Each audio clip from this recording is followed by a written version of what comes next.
Okay folks, I almost finished it up. Really I took it apart on Friday, and then Saturday I did all this. I did the ceiling, I did the foam insulation, I did the carpeting. Here's what I'll show you guys what's been done. Oh, there we go. Can't switch the camera back and forth. Anyways, I'm gonna clean up and I'll head out. Here's what it is. Cool part about this thing, I can take like 54 long and like 60 wide right here. So I could do a small straight load.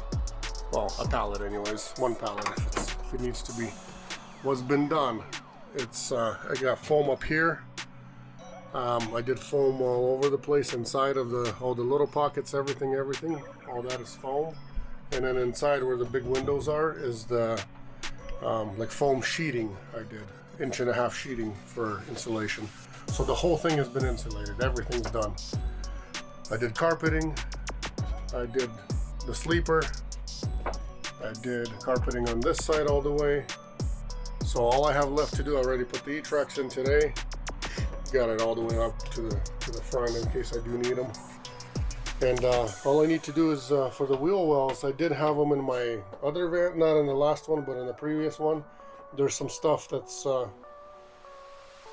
don't know the name of it. Basically, it sticks onto here. It's got some kind of foam on it, about 1/2 inch thick, and it has foil on the outside. So it keeps the heat and cold in, and it's really good for noise. So I'm gonna put that over the wheel wells. It'll look a little bit ugly just because it'll be, you know, chrome looking / foil looking, but keeps it nice and quiet inside and keeps the heat in and stuff like that too. So I'm gonna put that on the wheel wells. Besides that, I got my dolly, got my ramp. I gotta clean this up a little bit more, and I'm heading out. Heading out where? Got myself a load today. Today's Sunday, 20, I don't know, whatever date it is, 26th, 24th, I don't know, 23rd maybe. Heading out to Seattle for pickup, and then picks up at 6 a.m, delivers straight through to a military base. So I won't be able to do any filming at the base, but I'll show you guys the trip and how we're doing and how we're going and all that kind of stuff. So stay tuned, don't go anywhere. We're gonna roll here in an hour.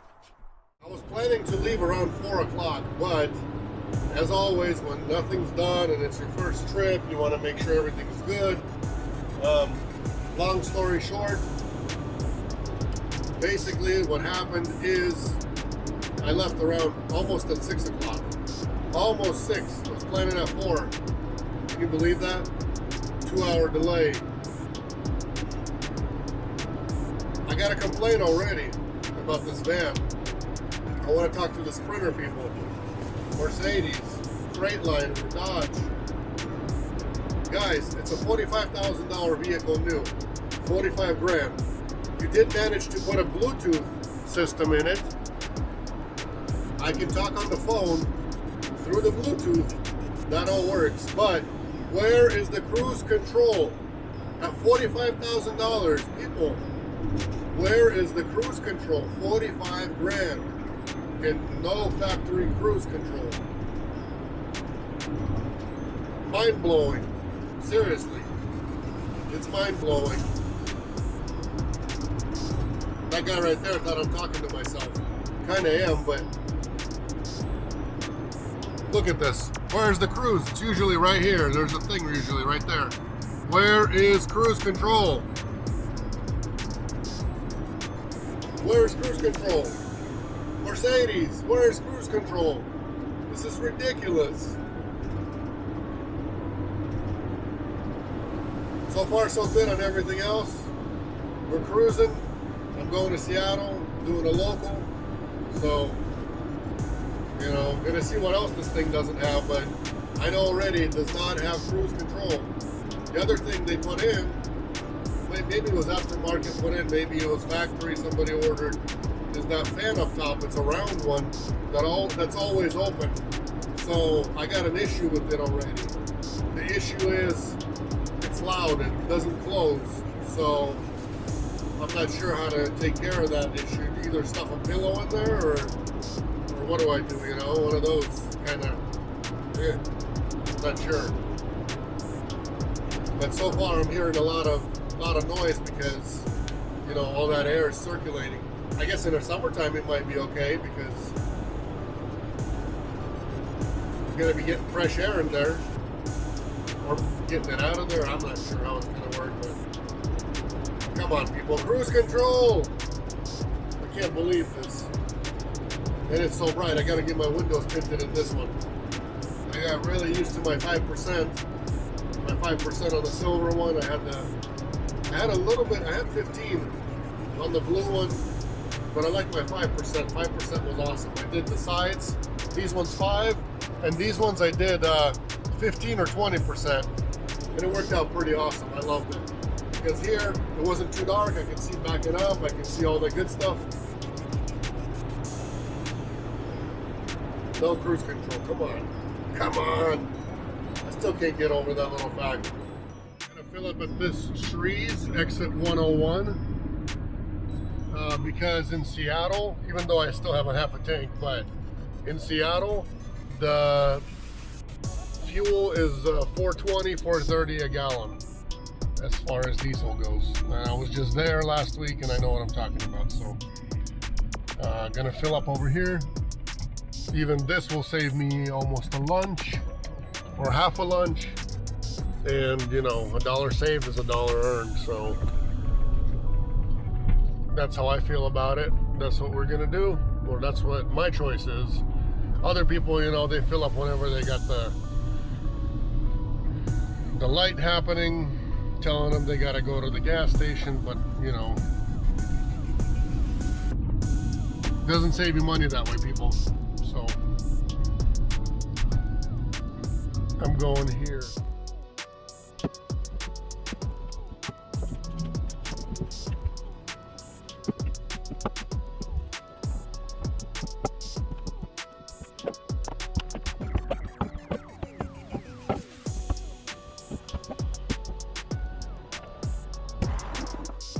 It's been very rare for the rain in Washington State, so this year we've got the best, or we beat all records everywhere. Seattle's beat all records as far as heat, as far as no rain. So, so far, basically there's not a whole lot of rain happening. Been happening since springtime and then all the way until the end of September now. So, basically what we're looking at here is a happy camper for me because I haven't seen rain for a long time, and here it is in the pass. Very much excited for now. I really didn't think that I'd be wanting to eat, but I drove through the well-known area to me. I knew where this Applebee's was and so on and so forth, and I decided to get myself a sampler. So I wanted that spinach artichoke dip. So I got myself a sampler. It's going to be ready in 5 minutes. I already paid for it, did an order online, so it's going to be ready to roll. So that's the thing with me. I really didn't think that I'd be eating in the middle of the night, but for some reason, just trying to see that if that helps. No, that light doesn't help. But for some reason, the body says it needs to eat. If it needs to eat, then we're going to eat a bit, go to bed. We don't have to eat at all. So I'm mostly wanting that artichoke dip. I got the sampler, and that's what I like about it, is that spinach artichoke dip. So can't wait to try that. It's been a bit. I've arrived for my pickup. I'm going to sleep on site here at the cargo area. Picking up in United in the morning. And then I'm going to load up and deliver it direct. Supposedly 6 a.m. pickup. So we'll see how it will go. Look at the planes. I'm right,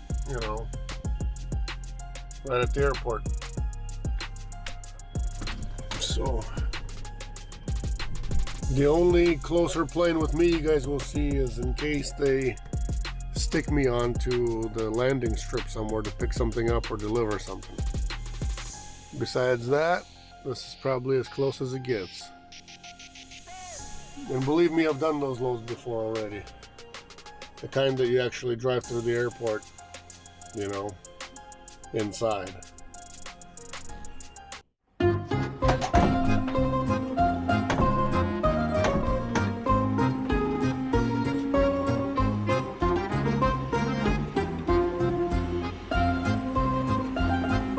can aim for right in the middle there, it'll be good.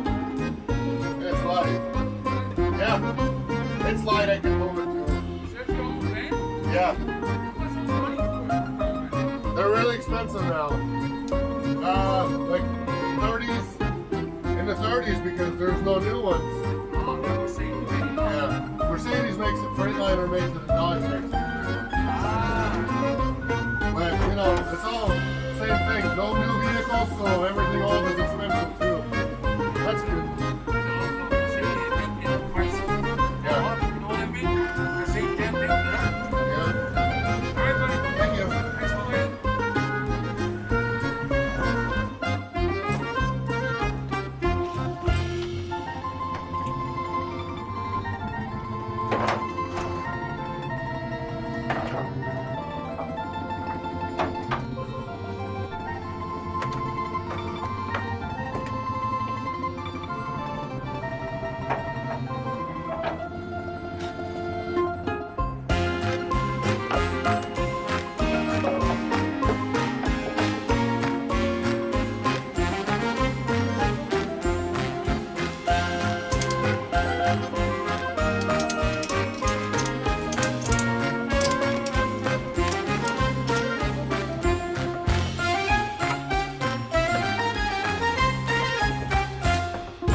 So this broker calls me up at 3 in the morning, guys, and tells me, hey, that freight is ready anytime, they said, and can deliver as early as 8 a.m. It's only 30-mile run, takes half an hour to get there. But he says it's ready now. I'm spending the night on site. So I open up my curtains and I go, hold on 1 second. I open up my curtains and I go, well, whoever told you that it's ready for pickup right now, that they're waiting for me is, you know, doesn't know what they're talking about because they're closed. Everything's dark. They're not open. He's like, oh, really? And I'm like, yeah, really. So I told them I'll check back in at 5 a.m. Well, I still had my alarm. This was at 3 a.m. he calls me and wakes me up. I had a hard time falling asleep as is. It was so loud. Things kept on popping. Sounded like shooting happening over there. I guess it was just people doing maintenance on some of those planes over there. Long story short, I go in there to check in at 6 o'clock. They tell me this load is not a correct number. And I'm like, well, that's the number they gave me. They say, no, it's not correct number.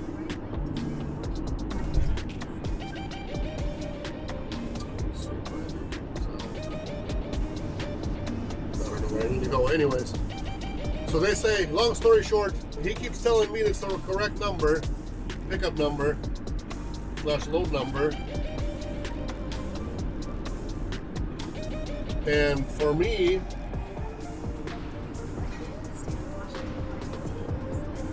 I guess I'm going straight. I'm being told that it's the airline keeps telling me that this load has flown to Tel Aviv. And I'm like, well, it should be here. It shouldn't be to Tel Aviv. You know, the lady keeps telling me no, she's being really nice. I'm the only idiot there. So bright and early in the morning, it's still dark outside. And she's helping me. Usually these people do not like to help anything. They ask for paperwork, and that's it. They don't do this normally. If there was a line of people, she wouldn't have done anything. She would have said, where's your paperwork? Give me your paperwork. And she wouldn't have even spoken to me. She was being super nice, kept checking. I kept going back in there 3 times. In the end, she goes, this is the wrong number because this shipment flew out in April from LA to Tel Aviv, Israel. So, as I'm about to tell this to the broker and call him back, since he called me directly, he writes dispatch an email saying, I'm so sorry, picks up at American Airlines, not United. Down the road, wrong airline, totally wrong airline. So I had to go to American Airlines, check in over there, and always, it's a huge cage over there. It's a huge cage over there.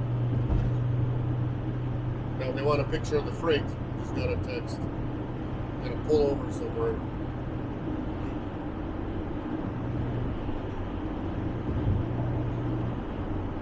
It took me over an hour to get loaded, and I was the first one there and the only person there. Believe it or not. First and only person there, guys. They're so slow over there, it's crazy. But that dog is incredible over there. You can't film anything inside these places anyways. But they had a they had a dog out there doing drug searches. It was cool to watch him. I took a few pictures, but I couldn't film anything over there inside. But he was awesome. Really smart, really quiet, very intelligent. Cool dog.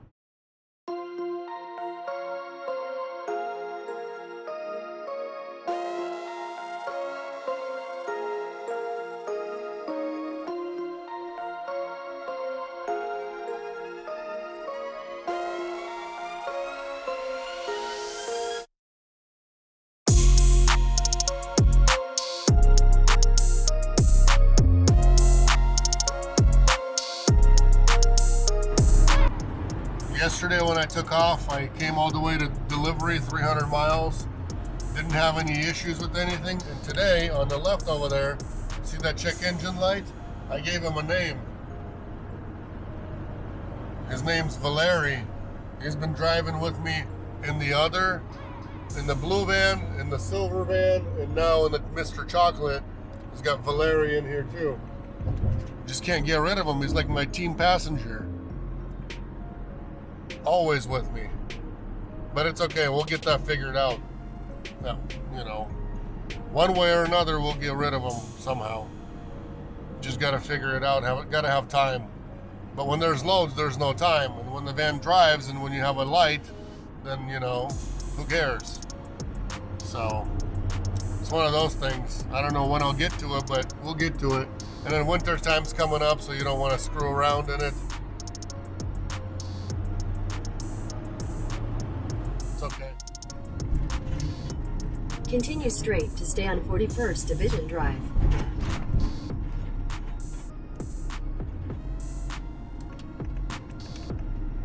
Continue on 41st Division Drive for 1 mile.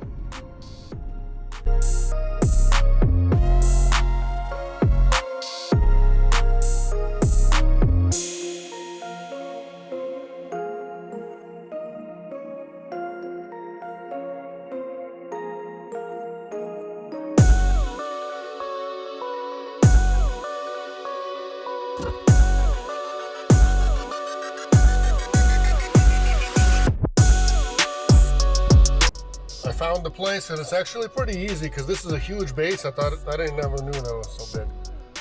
But anyways, it's Exchange is what it's called. It's a store that sells everything, like kind of like Walmart, but you know, they have their own store like that.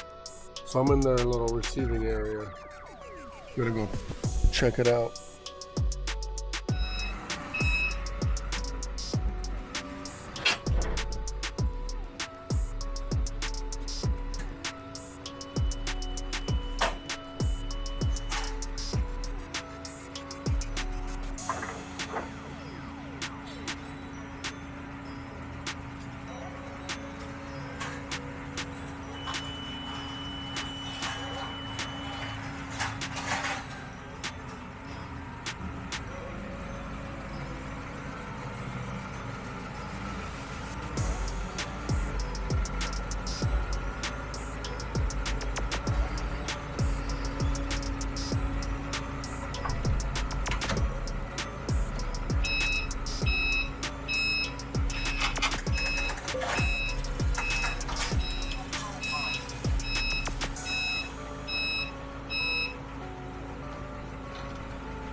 That's it, I'm empty. Finally made it to the Love's truck stop. It actually didn't take too long. I got off the base in like 2 minutes. I was on the freeway already. It just took a long time to get in there. It took a long time to do the background check, all that stuff. Takes forever. But anyways, it was delivered. It delivered to that exchange store. Exchange store is like a Walmart. They sell everything: food, clothing, I mean, all kinds of stuff. It's a pretty big store. Not as big as a Walmart. Probably like the size of a, I don't know, Target, something like that. Finally got my coffee. There it is. It's all steaming, so I'm waiting for it to cool down so I can actually drink it. It's already 10:46. 10:46, guys. I'm just having my coffee now.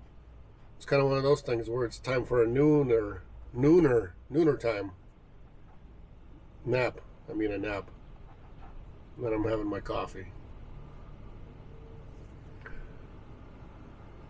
There's two other vehicles here, some competition, but who knows where they're from and where they're gonna go. No plates in the front on any of these guys, so I can't tell where they're from.